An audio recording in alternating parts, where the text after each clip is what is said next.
আসসালামু আলাইকুম রহমতুল্লাহ। ব্যাংকিং বার্তার পক্ষ থেকে স্বাগত জানাচ্ছি আমি নির্ঝর। অর্থনীতি ও ব্যাংকিং সকল আপডেট পেতে সাবস্ক্রাইব করে বেল বাটনটি চাপুন। চলুন এবার দেখে নেওয়া যাক আজকের আপডেট। যে ব্যাংকগুলো আবারও নগদ টাকার সংকটে। সমস্যা কবলিত ব্যাংকগুলো আবারও নগদ টাকার সংকটে পড়েছে। রমজান মাসে মানুষের কেনাকাটার চাহিদা বেড়ে যাওয়ায় ব্যাংকগুলোর কাছে টাকা তোলার চাপ বেড়েছে। এতে ব্যাংকগুলো সমস্যায় পড়েছে এবং তারা বাংলাদেশ ব্যাংকের কাছে তারল্য সহায়তা চেয়েছে। এক সময় দেশের ব্যাংকিং খাতে ব্যাপক লুটপাট হয়েছে। বিশেষ করে এস আলম গ্রুপ দেশের বিভিন্ন ব্যাংক থেকে বিপুল পরিমাণ টাকা উধাও করেছে। এইসব ব্যাংক থেকে লক্ষ লক্ষ কোটি টাকা বের হয়ে গেছে, যা এখনও ফেরত আসেনি। বর্তমান পরিস্থিতিতে বাংলাদেশ ব্যাংক ওই সকল ক্ষতিগ্রস্ত ব্যাংকগুলো পুনর্গঠন শুরু করেছে এবং কয়েকটি ব্যাংক এর মধ্যেই ঘুরে দাঁড়িয়েছে।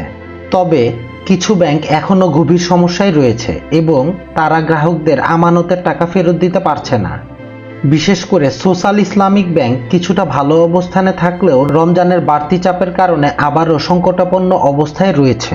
তাই বাংলাদেশ ব্যাংক ইতিমধ্যে এইসব ব্যাংকগুলোর কাছ থেকে সহায়তার জন্য আবেদন পেয়েছে এবং খুব শিগগিরই এই বিষয়ে কোনো সিদ্ধান্ত আসতে পারে। সবাইকে অসংখ্য ধন্যবাদ ভিডিওটি দেখার জন্য। ব্যাংকিং সকল আপডেট পেতে লাইক, শেয়ার এবং সাবস্ক্রাইব করে পাশে থাকুন। দেখা হবে পরবর্তী কোনো ভিডিওতে। সে পর্যন্ত সুস্থ থাকুন, ভালো থাকুন। আসসালামু আলাইকুম রহমতুল্লাহ।